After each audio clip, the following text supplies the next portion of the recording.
आप चलाएं। क्या जाते वक्त अपनी बेटी को एक जिम्मेदारी देंगे आप कि सड़क पे ध्यान रख, दूसरों की गाड़ी हमसे तेज तो नहीं? क्यों नहीं देंगे? इससे आपको कोई मतलब, आपको मतलब क्या है? मुझे मेरी गाड़ी से मेरे घर, आपको कोई मतलब नहीं दूसरा आदमी किस गति से गाड़ी चला रहा है। तो एक लॉन्ग टर्म इन्वेस्टर आप जानते हैं क्या करता है? कभी दूसरे से नहीं पूछता क्या रिटर्न, कभी नहीं पूछता। उसको दुनिया में किसी को भी पूछने की जरूरत नहीं है, क्योंकि जैसे ही वो ऐसी बात बोलेगा कि उसका रिटर्न ज्यादा है, आप क्या करेंगे? कहां आप में वहां से निकल के वहां चले जाए।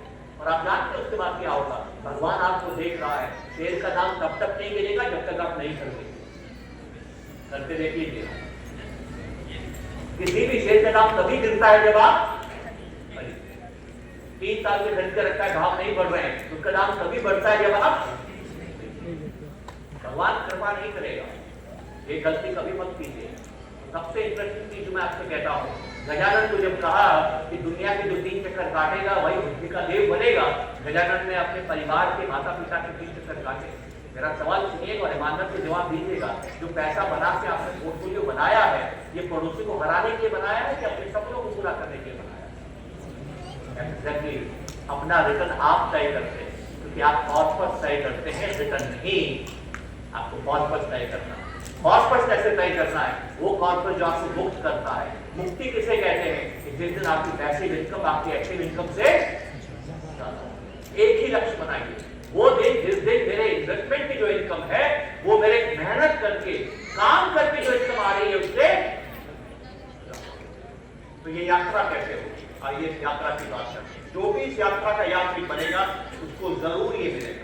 ऐसा मैंने जीवन में देखा है, आज तक नहीं देखा है कि 20-25 साल से कोई लगातार इन्वेस्टमेंट कर रहा हो और उसका सपना पूरा ना हुआ हो। मैं नहीं जानता, मेरा फोटो पर रखिएगा, कानपुर पे ढूंढ के लाइएगा कि साहब ये आदमी हर महीने इन्वेस्टमेंट कर रहा था, 20 साल से इन्वेस्टमेंट कर रहा है, इसका पैसा नहीं बना, मुझे ढूंढ के बताइएगा, नहीं मिलेगा। तो यात्रा कौन पूरी करता है? 2% लोग यात्रा पूरी करते हैं। तो ये 2% लोग यात्रा पूरी कैसे करते हैं? आइए इसका एक आपको छोटा सा बात कहता हूँ। इसको पूरा करने का एक ही तरीका है जिसको हम ऐसे करेंगे। तो आपको क्या करना है समझिएगा। जो भी पैसा आपके पास आया है दोस्तों, इसको एक दिन आपको खर्च करना है। कल बात हो गई उनसे, क्योंकि एक दिन आप खर्च हो जाएंगे। आप में से कितने लोग नहीं कल के लिए कहा था, आज नहीं। ठीक है, तो जो भी पैसा आपके पास आया है एक दिन आपसे जाएगा, या तो आपके हाथ से जाएगा या बोले जाएगा। ऐसा होगा कि नहीं होगा? आप सुनिए, ईश्वर किससे खुश रहता है? ईश्वर उससे खुश रहता है जो अपने हाथ में पैसा छोड़ता है। इसी को संन्यास कहते हैं। जीवन में प्रत्येक को संन्यास लेना है। संन्यास लेने का मतलब यह है कि आप जब चले जाते हैं दुनिया से, उसको निधन कहते हैं। आज मैं क्या हूं? आज के दिन मेरा क्या हो गया? निधन। मेरे पास कोई धन नहीं है, क्योंकि जो भी धन इस पृथ्वी से मैंने लिया था वो मैंने सारा, ताकि आपका ऋण उतर जाए। मेरी बात को ध्यान से समझिएगा। अभिमन्यु नहीं बनना है, और तभी आप सही इन्वेस्टमेंट कर पाएंगे। इन्वेस्टमेट करने का तरीका ये नहीं है कि आप सब इन्वेस्टमेंट कर रहे हैं। इन्वेस्टमेंट करने का तरीका ये है कि जो इन्वेस्टमेंट कर रहे हैं उसको निकालना, एग्जिट मालूम नहीं है तो आप अच्छे इन्वेस्टर बन ही नहीं सकते। क्या करना है आपको? कागज पे लिखिए मैंने कितना पैसा बचाया। परिवार को बैठाइए, क्योंकि पैसा आप अकेले खर्च नहीं करते हैं, सभी लोग मिलकर पैसा खर्च करते हैं। तो पहला काम, क्या परिवार में किसी को अगले 3-6 महीने में पैसा खर्च करने की जरूरत है? 2 तरह के आप खर्चे करते हैं। पहला खर्चा जो आपकी हमेशा की आमदनी से, कमाई से, आप रेगुलर आमदनी से पैसा खर्च करते हैं, जिसका बुटीक खर्चा कहते हैं, घर चलाने वाला, उसको नहीं। वो पैसा जो बचे हुए पैसे में से आप खर्च करें। ध्यान से समझिए, क्या किसी को अगले 3-6 महीने में पैसा खर्च करना है? परिवार से कोई बोलेगा हाँ मुझे इतना पैसा 5 महीने के बाद इस काम के लिए खर्च करना है, उसको केवल लिक्विड म्यूचुअल फंड्स में रखेंगे, उस पैसे को और कहीं पर भी नहीं।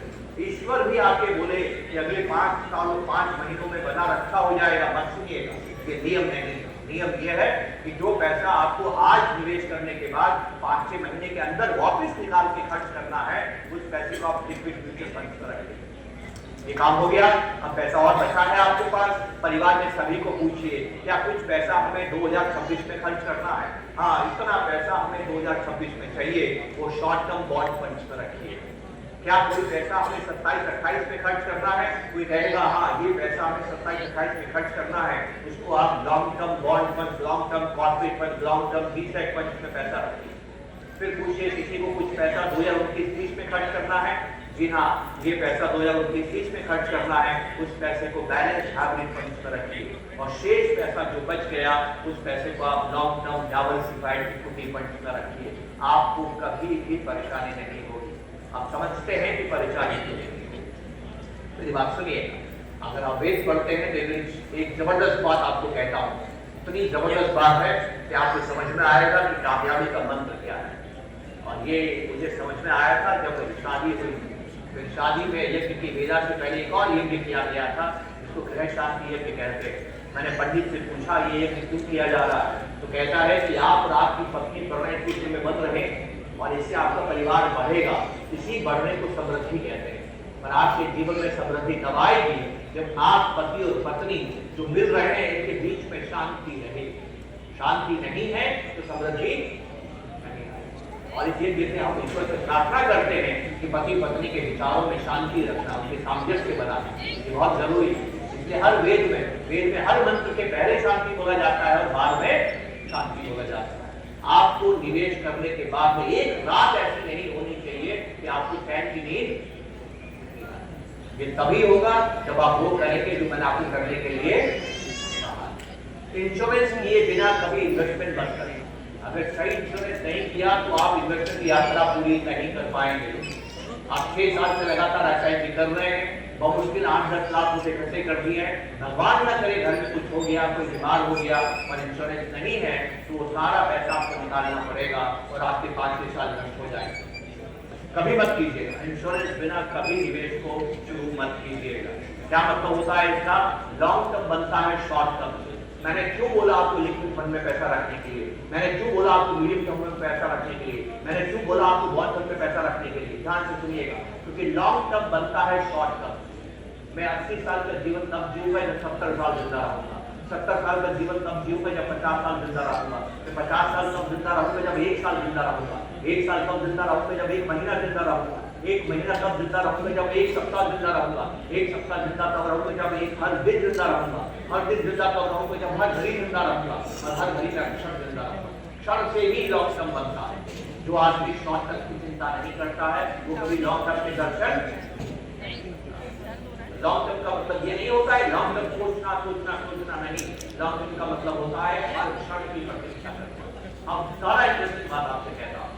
लॉन्ग टर्म का मतलब होता है जरूर और शॉर्ट टर्म का मतलब होता है सर, जिसको नारायण संतुलित करते हैं, जिसकी पीछे लक्ष्मी आती है। इंटरेस्टिंग बात सुनिए, ये दोनों गहरी हैं। शॉर्ट टर्म और लॉन्ग टर्म क्या है? एक दूसरे के विपरीत सोच। संत और गुरु में दोस्ती नहीं होती है, दुश्मनी होती है, इसीलिए संतुलन मुश्किल है। इसलिए नारायण नारायण है कि दुश्मनों को भी वो अपने साथ सोचिएगा। अगर आपको रसगुल्ला खाना अच्छा लगता है, गुलाब जामुन खाना अच्छा लगता है, जलेबी खाना अच्छा लगता है, रबड़ी खाना अच्छा लगता है, क्यों अच्छा लगता है? कि खाने में मजा आता है, स्वादिष्ट लगता है। वो मजा तब तक आता है जब तक आप खाते हैं।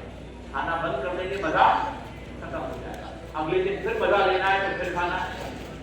अगर आप इस इंद्रिय सुख के लिए रोजाना गुलाब जामुन रसगुल्ला खाएंगे, 365 दिन खाएंगे, 5 साल तक खाएंगे, तो 6ठे साल क्या हो जाएंगे? सजा हो जाएगी। शॉर्ट टर्म में जो मजा है वो लॉन्ग टर्म की सजा हो जाएगी। और अगर आप रोजाना मॉर्निंग वॉक पे जाएंगे, रोजाना आपको लगेगा ये क्या है यार, मजा कितना सोने में आता है, उस मजा को छोड़ के मैं लॉन्ग टर्म कर रहा हूँ।